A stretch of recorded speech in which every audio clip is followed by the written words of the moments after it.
ব্যাংকের মূল গেটে ঝুলছে তালা। সামনেই সারিবদ্ধভাবে পার্কিং করে রাখা হয়েছে মোটরসাইকেল এবং প্রাইভেট কার। এটিএম বুথে দায়িত্বরত সিকিউরিটি গার্ড ঘন্টার পর ঘন্টা অলস সময় পার করছেন। দেখা নেই কোনো গ্রাহক কিংবা ব্যাংক কর্মকর্তার। এ চিত্র ন্যাশনাল ব্যাংকের দিলকুশা শাখার। কোর ব্যাংকিং সিস্টেম বা সিবিএস মাইগ্রেশনের জন্য 31 ডিসেম্বর থেকে 4 জানুয়ারি পর্যন্ত বন্ধ রয়েছে ব্যাংকের সব ধরনের ব্যাংকিং কার্যক্রম। এই সময়ের মধ্যে ব্যাংকের শাখা ও এটিএম বুথ থেকে কোনো সেবা পাবেন না ব্যাংকটির গ্রাহকরা। ছাত্র জনতার গণ অভ্যুত্থানে গত 5 আগস্ট স্বৈরাচার আওয়ামী লীগ সরকারের পতনের পর দেশের ব্যাংক খাতে ঘটে যাওয়া নানা অনিয়মের খবরে বিচলিত হয়ে বেশ কয়েকটি ব্যাংকে আমানত তোলার হিড়িক পড়েছে।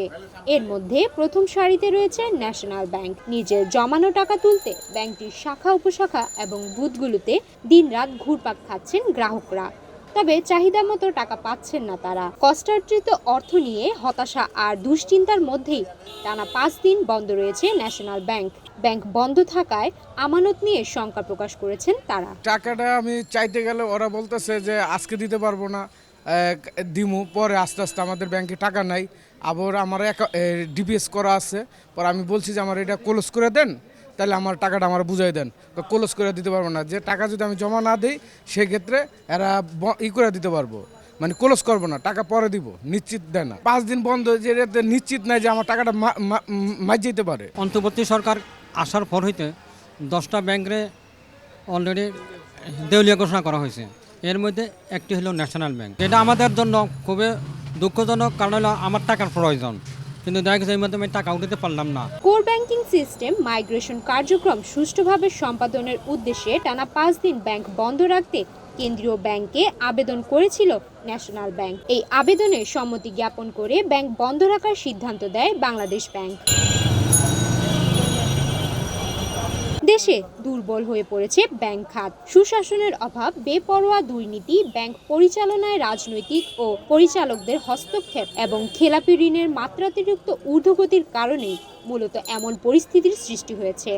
ব্যাংক খাতের যেখানে এমন বেহাল দশা, সেখানে টানা 5 দিন ব্যাংক বন্ধ রাখা যুক্তিসঙ্গত নয় বলে মনে করছেন সাধারণ মানুষ। এই টাকার উপরে নির্ভরশীল আমরা, তো আসলে কাছে টাকা রাখি না, সবাই ব্যাংকমুখী আমরা সকলেই।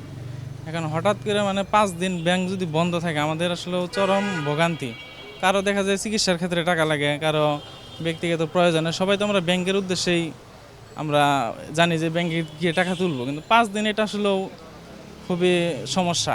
বর্তমান পরিস্থিতিতে একযোগে একই সাথে এতগুলো ব্যাংক তাদের কার্যক্রম বন্ধ রাখা, এটা আমার যুক্তিসঙ্গত না। ভোগান্তি বলতে কি, বর্তমানে তথ্য প্রযুক্তি যুগ, তো প্রযুক্তির সাথে বা আমরা যেহেতু ডিজিটালাইজ, সো দেখা যাচ্ছে এখন মানুষ আলু পটল কিনলেও অনলাইনে কিনতে চায়। তো অনলাইনে কিনতে চাইলে আপনার হয় কার্ড অথবা নগদ বিকাশ। তো সেই ক্ষেত্রে প্রত্যেকটা ব্যাংকের এটিএম কার্ড আছে। তো সেই ক্ষেত্রে দেখা যাচ্ছে বেশিরভাগ মানুষ এখন অনলাইন সেবার আওতায়। তো সেই ক্ষেত্রে দেখা যাচ্ছে যদি মানুষ লেনদেনটা না করতে পারে, কার্ড নিয়ে যদি টাকাটা পে করতে না পারে, তাহলে তো সে তার কাঙ্ক্ষিত দ্রব্যটি কিনতে পারবে না, বা কোনো বিল থাকলে সেটা পরিশোধ করতে পারবে না। আর 5 দিন তো অনেক সময়। শুধু ন্যাশনাল ব্যাংক নয়, কোর ব্যাংকিং সিস্টেম মাইগ্রেশন কার্যক্রম সুষ্ঠুভাবে সম্পাদনের জন্য 1 জানুয়ারি থেকে 5 জানুয়ারি পর্যন্ত সকল ব্যাংকিং কার্যক্রম বন্ধ রাখছে Dutch Bangla bank. Dutch Bangla ব্যাংকের আবেদনের পরিপ্রেক্ষিতে এ অনুমোদন দিয়েছে বাংলাদেশ ব্যাংক। তবে টাকা উত্তোলনের বিকল্প হিসেবে ব্যাংকটির কর্তৃপক্ষ এটিএম বুথ, ডেবিট কার্ড এবং রকেটের মাধ্যমে লেনদেন চালু রেখেছে।